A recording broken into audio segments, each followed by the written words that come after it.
December 23, 1944. The northeastern French city of Molsheim.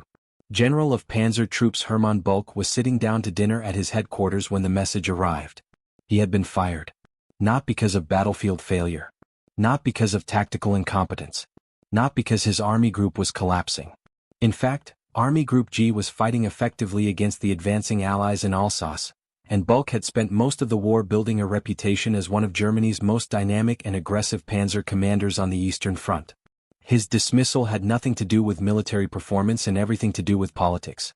Heinrich Himmler had made his move. The Reichsführer SS, architect of the Nazi police state and mastermind behind the final solution, commanded the Waffen-SS, the armed wing of the SS. And Balck had a history.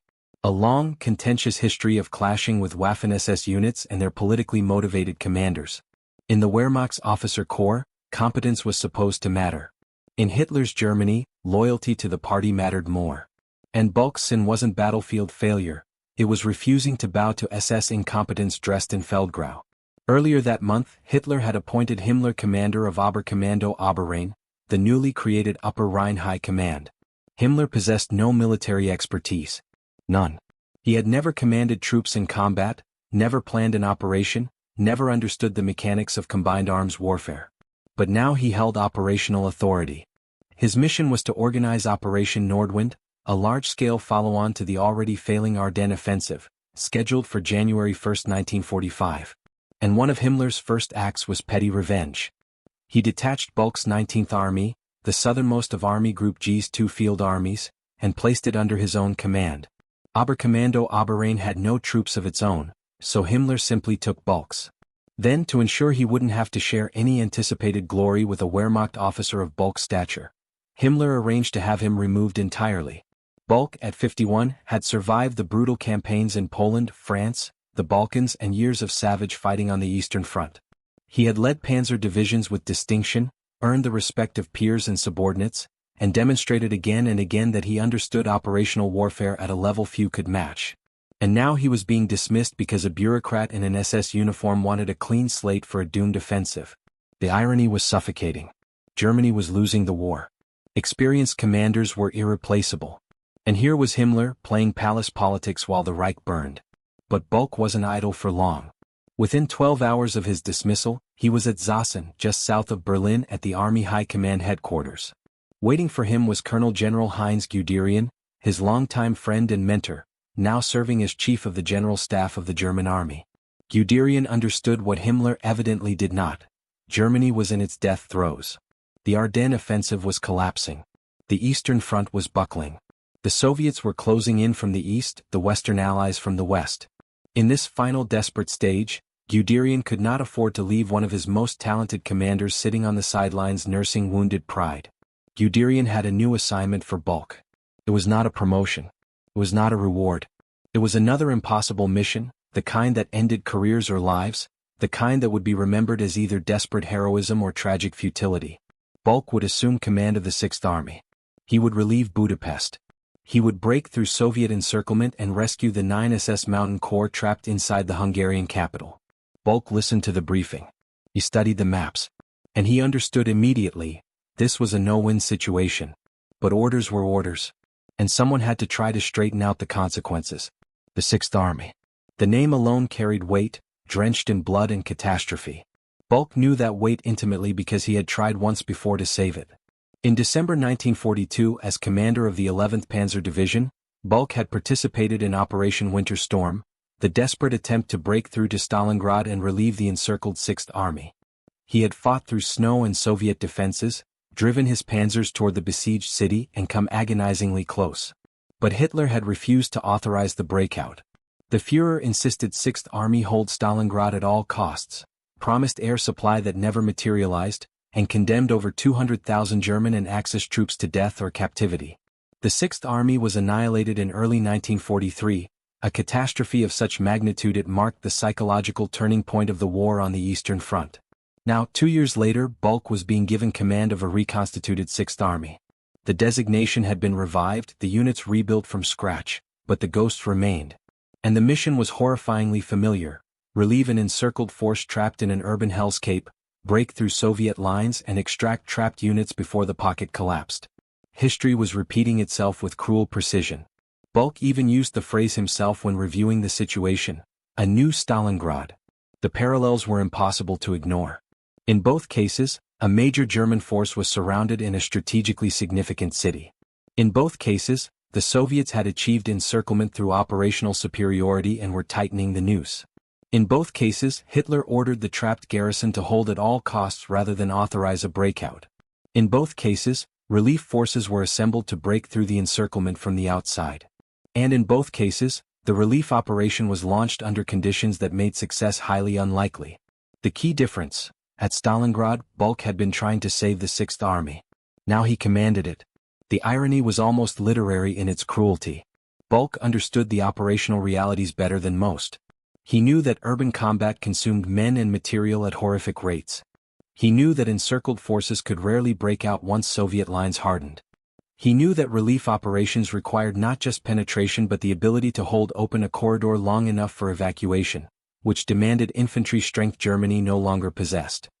He knew that Hitler's insistence on holding ground at all costs had already cost Germany entire armies. And he knew that by late 1944, with Germany's strategic position collapsing, operations like this were little more than blood sacrifices to delay the inevitable. During his initial briefing with Guderian, Balck reviewed the situation maps and noticed something absurd. The 3rd and 6th Panzer Divisions were deployed with all their armored elements south of the Danube, facing Budapest, while their infantry and non-motorized elements were positioned north of the river. This violated every principle of panzer warfare. Armored and mechanized units needed to operate together for mutual support. Splitting them across a major river made no tactical sense whatsoever. This must have been done by a real armor expert, Balck remarked sarcastically. When he arrived in Hungary and issued orders to regroup the divisions properly, his chief of staff informed him the existing deployment was the result of a direct Führer order. Balck's response was characteristically pragmatic: do it anyway and don't ask permission from anyone, least of all Hitler. This was the pattern that would define Balck's command in Hungary. He would make sound tactical decisions. He would be undermined by ideological interference, strategic irrationality, and the competing agendas of SS commanders more concerned with party politics than military effectiveness. He would win tactical victories that yielded no strategic gains because the larger situation was untenable. And through it all, he would understand with painful clarity that the war was already lost, and his role was damage control. As he later wrote, "Looking at the big picture, I understood completely at this point that after our Ardennes offensive failed, the war was lost. Now came the most difficult of all leadership challenges in war, ending it without bigger catastrophes." Balck arrived in Hungary on December 25, 1944, Christmas Day. Budapest was already completely surrounded. The Soviets had achieved full encirclement the day before. Inside the city, 79,000 Axis troops were trapped alongside more than 1 million civilians. The siege had already begun to extract its toll. Gas, water, and electricity had failed in the first days. Medical services were nearly non-existent. Civilians sheltered in cellars against air raids and artillery bombardments, surviving on whatever meager supplies remained. And Balck, newly arrived to command an army he had once tried to save from annihilation, prepared to attempt another impossible relief operation. Stalingrad's ghost had followed him to Budapest.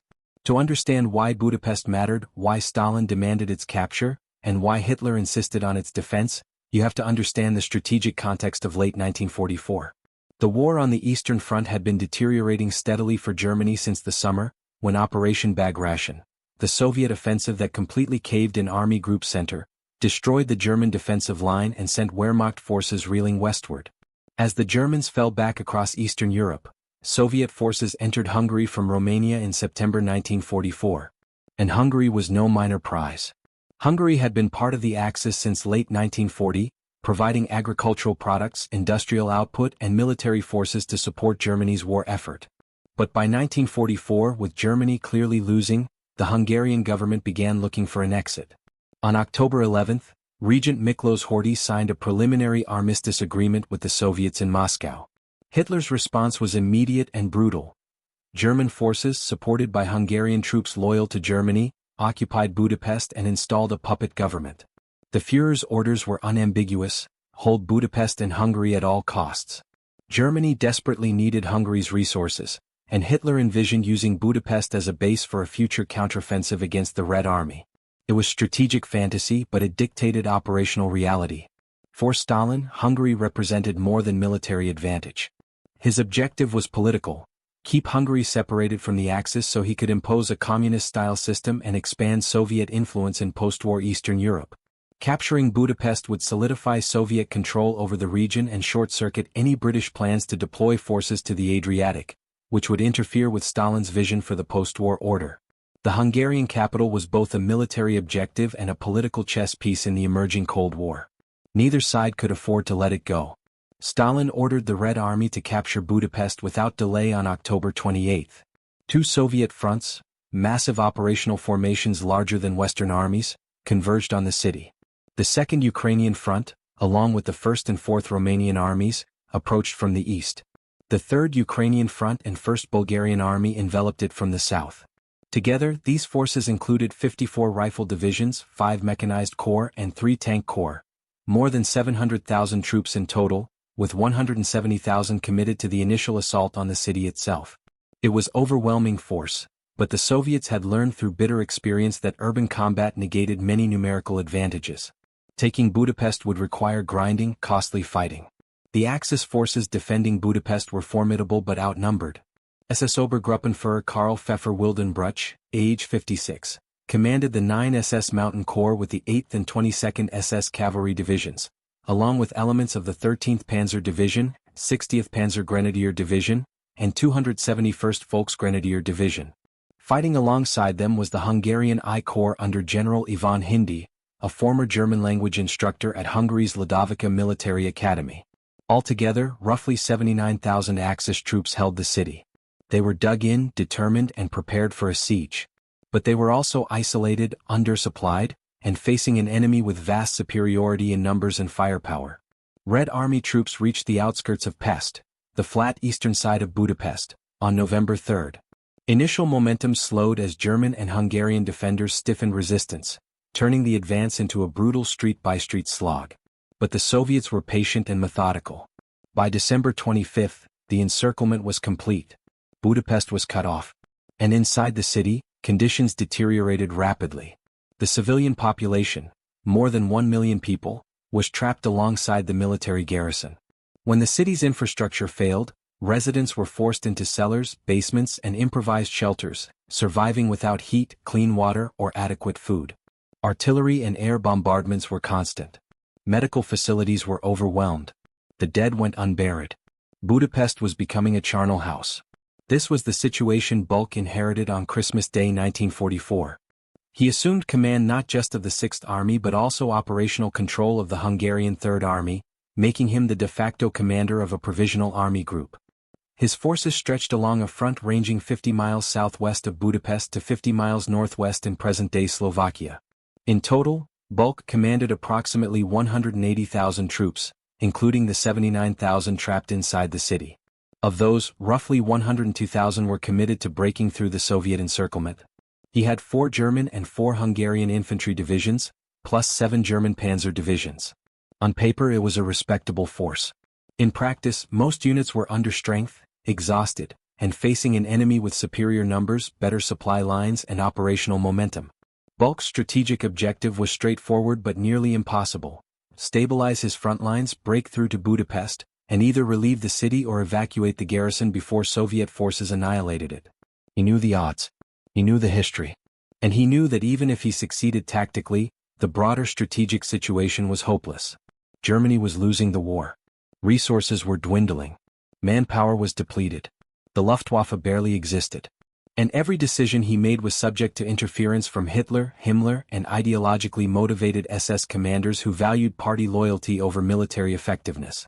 Balck was a skilled tactician about to play a losing hand on a strategic chessboard where the rules were rigged against him. Balck's first priority wasn't breaking through to Budapest. It was survival.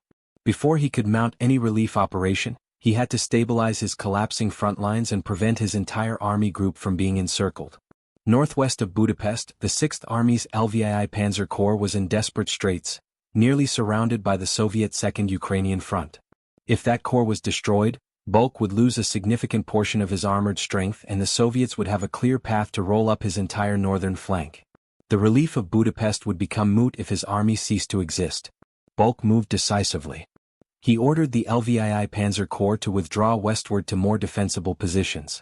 It was a calculated retreat, trading space for preservation of combat power, the kind of decision that made tactical sense but infuriated Hitler, who had long since abandoned rational military strategy in favor of fanatic insistence on holding every inch of ground regardless of cost. By December 31st, Balck had successfully extracted the corps with minimal losses and established a stable defensive line. It wasn't glamorous. It wouldn't make headlines. But it was competent generalship, recognizing an untenable position, executing an orderly withdrawal, and preserving forces for future operations. With his front stabilized, Balck could now turn his attention to Budapest. But before launching any relief operation, Balck had to correct the absurd deployment he had inherited. The 3rd and 6th Panzer Divisions remained split across the Danube, with armor on one side and infantry on the other, a configuration that rendered both elements less effective. When Balck ordered the divisions regrouped, his chief of staff nervously informed him this deployment was a direct Führer order. Hitler himself had dictated the placement. In the rigid command structure of Nazi Germany, countermanding the Führer's orders could mean dismissal, disgrace, or worse. Balck's response was characteristically blunt. Regroup the divisions, don't tell anyone, and definitely don't ask permission from Hitler. This wasn't reckless insubordination. It was pragmatic command. Balck understood that Hitler's interference in tactical details was often disastrous. The Führer had no military training, obsessed over maps without understanding terrain or logistics, and made decisions based on ideology rather than operational reality. His insistence on holding Stalingrad had destroyed an entire army. His refusal to authorize withdrawals had led to countless encirclements. And his tendency to micromanage division-level deployments wasted time and created confusion. Balck knew that if he wanted to have any chance of success, he had to ignore Hitler's tactical meddling and make decisions based on military logic. So he did. Quietly. Without fanfare. And his staff, recognizing the wisdom of his approach, complied without protest. This pattern, Balck making sound decisions while navigating around ideological interference, would define his entire time in Hungary. He was fighting 2 wars simultaneously, one against the Soviets who had superior numbers and resources, and one against his own side's dysfunctional command structure, where political loyalties trumped military competence and SS commanders had direct lines to Himmler, bypassing the chain of command entirely. Balck's greatest skill wasn't just tactical acumen. It was the ability to operate effectively within a system designed to produce failure. By early January 1945, Balck had stabilized his situation enough to attempt the relief of Budapest. He understood this wouldn't be a simple breakthrough operation. The Soviets had completely encircled the city and were actively reinforcing their positions. Breaking through to Budapest was one challenge. Holding open an evacuation corridor long enough to extract 79,000 troops and potentially hundreds of thousands of civilians was another entirely. Balck lacked the infantry strength to secure flanks along such a corridor. He knew that any narrow penetration would be vulnerable to Soviet counterattacks that could cut off his relief force and trap them alongside the garrison they were trying to save. But Hitler had ordered the relief of Budapest, and Guderian expected him to try. So Balck prepared his forces for Operation Conrad, knowing it was likely another blood sacrifice to the Führer's strategic delusions. But perhaps, just perhaps, he could achieve something. At minimum, he could try to reduce the catastrophe. That was all that remained: damage control in a war already lost. Operation Conrad launched on January 1, 1945. It was an ambitious plan with limited resources, exactly the kind of operation that characterized Germany's final year of the war: tactically sophisticated, operationally constrained, strategically pointless. Balck's initial thrust came from the northwest. The 96th Infantry Division crossed the ice-choked Danube and advanced 15 miles east along the north bank, nearly reaching Esztergom. This secured the German left flank for the main attack along the Danube's south bank. The following day, the 4 SS Panzer Corps launched the primary assault from Komárom, approximately 50 miles west of Budapest's Great Bend. The 4 SS Panzer Corps was a formidable force on paper. It included the 3rd SS Panzer Division Totenkopf, the 5th SS Panzer Division Viking, and the 1st and 3rd Panzer Divisions. Commanding this corps was SS Obergruppenführer Herbert Gilles, age 47, holder of the Knight's Cross with oak leaves, swords, and diamonds, one of only 27 recipients of Nazi Germany's highest military decoration. Gilles was brave, aggressive, and fanatically loyal to the SS. He was also, in Balck's assessment, operationally incompetent. He was the type of Waffen-SS commander who as a matter of principle always resisted orders from any army officer, Balck later wrote. Gilles was a strong egocentric type who had no understanding of operational context and possibilities. This clash of personalities and military philosophies would plague every phase of the Budapest relief operations. Initially, Conrad I went well. The 4 SS Panzer Corps caught the Soviets by surprise and made rapid progress. Advancing against the Soviet 46th Shock Army northwest of Budapest, the panzers broke through defensive positions and relieved several German field hospitals, evacuating thousands of wounded soldiers. Following behind, the 711th Infantry Division secured Esztergom, providing a solid anchor for the northern flank. On the corps' right, the 3 Panzer Corps conducted a supporting attack to pin down the Soviet 4th Guards Army southwest of Budapest. By January 5, German forces had advanced to within 18 miles of the besieged city. For a brief moment, relief seemed possible. Then the Soviets reacted. By January 5, they had massed 2 shock corps in front of the German main effort while positioning another shock corps to threaten Gilles's exposed right flank. The German attack stalled near Bixk. The following day, the Soviet 6th Guards Tank Army launched a massive counterattack north of the Danube, driving into the WWII Panzer Corps' lines and threatening to unhinge Balck's entire northern sector. It was the familiar pattern. Initial German success met by overwhelming Soviet reinforcements that exploited Germany's inability to replace losses or sustain momentum. Guderian was visiting Balck's headquarters when the Soviet counterattack began. Recognizing the danger, he ordered the 20th Panzer Division redeployed from Slovakia to reinforce the threatened sector. Hitler, inevitably, attempted to interfere, issuing direct orders on exactly how the division should attack. Guderian and Balck largely ignored him. By January 12, they had stabilized the situation north of the Danube, preventing a catastrophic breakthrough. But Conrad I had failed to reach Budapest, and German forces were now fighting defensively across multiple sectors. While stabilizing the north, Balck launched Conrad II on January 7 to exploit whatever gains Conrad I had achieved. This operation aimed to relieve pressure on the 4 SS Panzer Corps' right flank by attacking the Soviets 40 miles southwest of Budapest at Székesfehérvár.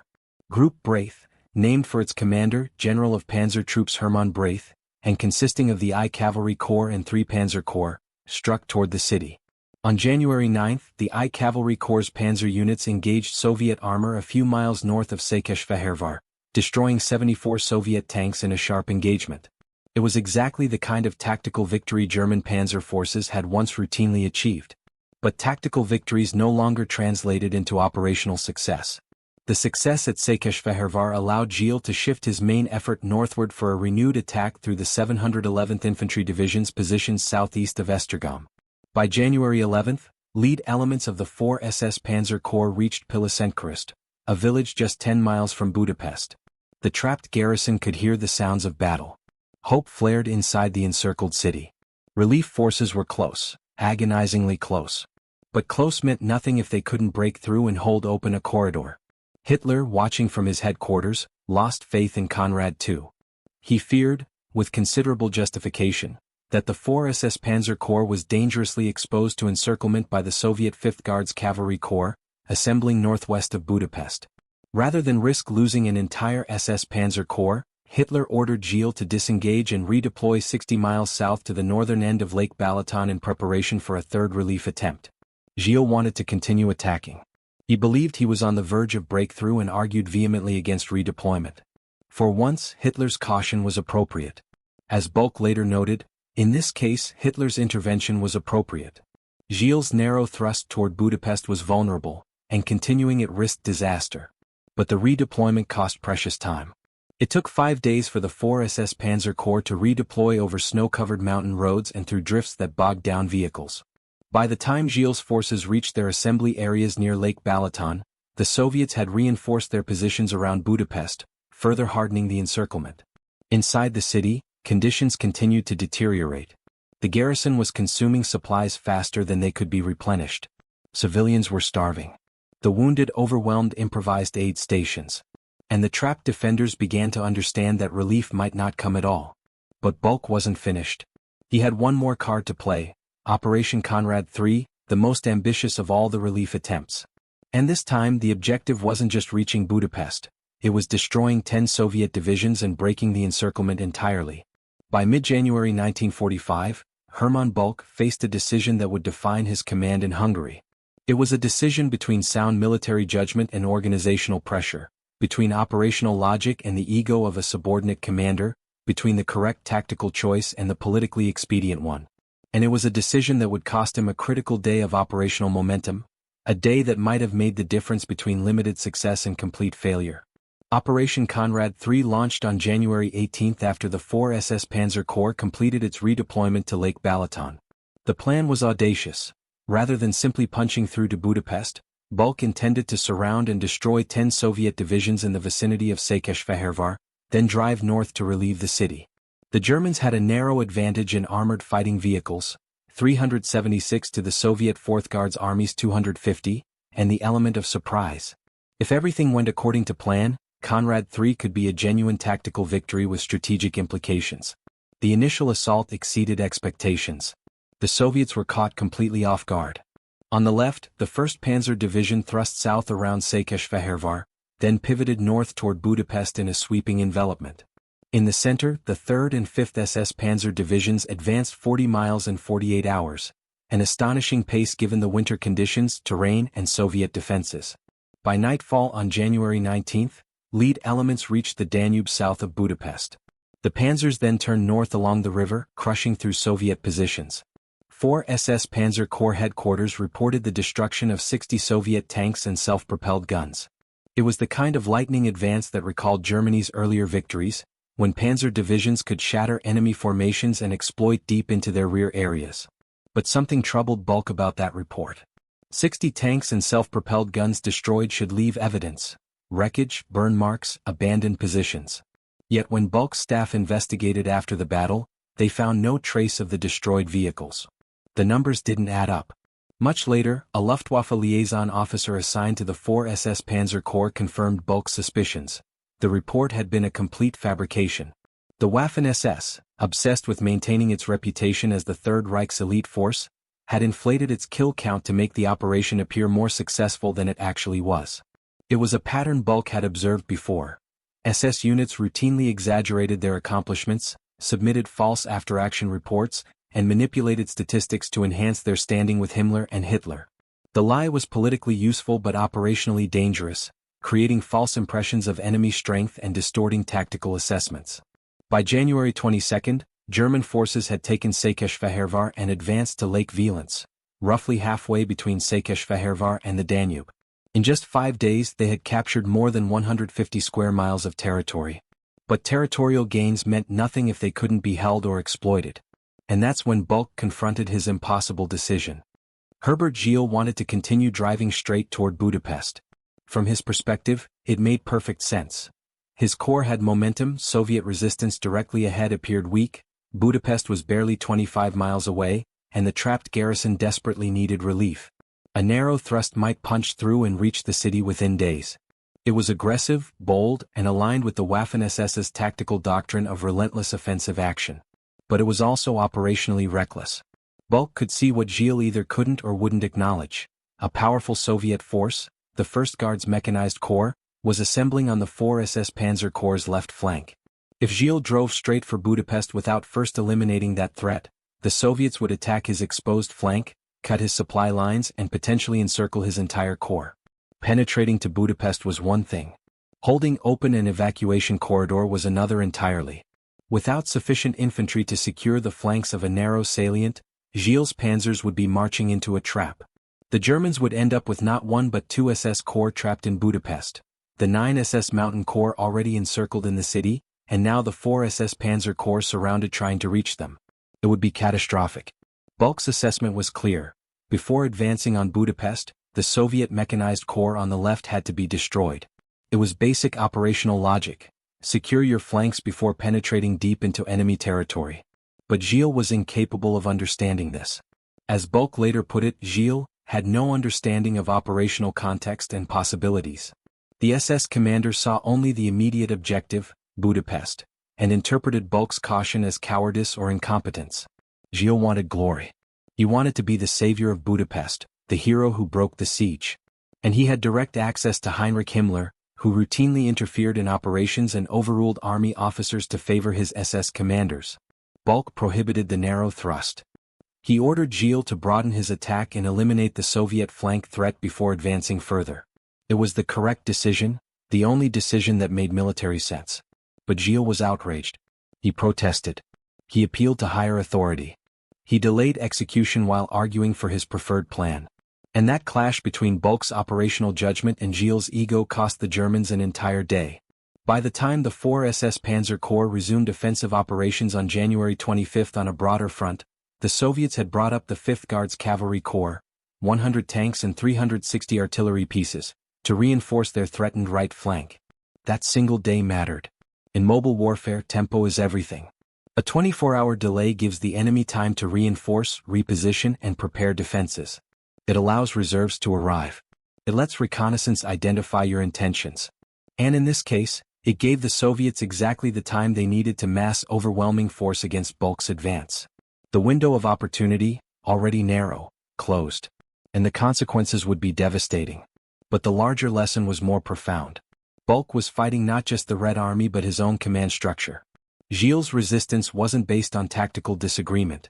It was ideological. Waffen-SS commanders as a matter of principle resisted orders from Wehrmacht officers. They had independent command channels to Himmler. They valued party loyalty over military competence. And they operated with a degree of autonomy that undermined unified command. Balck couldn't simply issue orders and expect compliance. He had to negotiate, persuade, and sometimes simply impose his will despite resistance from subordinates who should have been following orders without question. It was command by committee in the middle of a desperate battle, and it was a recipe for disaster. When the 4 SS Panzer Corps finally resumed its attack on January 25, the tactical situation had fundamentally changed. The brief window of Soviet disorganization had closed. Reinforcements had arrived. Defensive positions had hardened. And what might have been a rapid exploitation became a grinding attritional battle, exactly the kind of fight Germany could no longer afford. The 5th Guards Cavalry Corps, now deployed against the German right flank, represented a significant threat. With 100 tanks and 360 artillery pieces, it was powerful enough to halt Balck's advance or worse, launch a counteroffensive that could unhinge the entire operation. But the greater danger came from elsewhere. While German forces had been pushing north toward Budapest, Soviet commanders had been massing forces for a counteroffensive. The Hungarian Third Army, fighting on Balck's right flank, was collapsing under pressure. Hungarian units, poorly equipped and increasingly demoralized as their country's allegiance to Germany crumbled, offered minimal resistance. Soviet forces were exploiting gaps in the Hungarian lines, threatening to envelop Balck's entire southern flank. On January 27, the situation deteriorated dramatically. The 3rd Ukrainian Front entered the battle with 3 mechanized corps and 1 rifle corps, a massive infusion of fresh combat power. Despite overwhelming numerical superiority, the Soviet attack was poorly coordinated. Soviet commanders, perhaps overconfident or simply rushing to exploit perceived German weakness, launched piecemeal assaults that German units repulsed with heavy enemy losses. In tactical engagements, German forces continued to demonstrate superior training, leadership, and combined arms proficiency. They destroyed Soviet tanks, shattered rifle formations, and held defensive positions against repeated attacks. But tactical proficiency couldn't overcome strategic reality. The Soviets could afford losses that would cripple Germany. When a Soviet division was mauled, it was withdrawn, reconstituted, and replaced with fresh units. When a German division suffered similar casualties, it simply became weaker. There were no strategic reserves. No replacement pool adequate to the losses. No industrial base capable of replacing destroyed equipment. Every tactical victory that cost German lives and material was a step closer to inevitable defeat. Balck knew this. His soldiers knew this. But they fought anyway because that's what soldiers do, and because surrender to the Soviets was a fate many feared more than death. The Soviet 57th Shock Army joined the counteroffensive from south of Lake Balaton, attacking the German right flank with overwhelming force. The Hungarian Third Army, already fragile, effectively ceased to exist as a coherent fighting force. Units dissolved, fell back in disorder, or simply melted away. The entire right flank of Balck's Provisional Army Group was exposed. And the 4 SS Panzer Corps, which days earlier had been driving toward Budapest with momentum and hope, was now fighting for survival.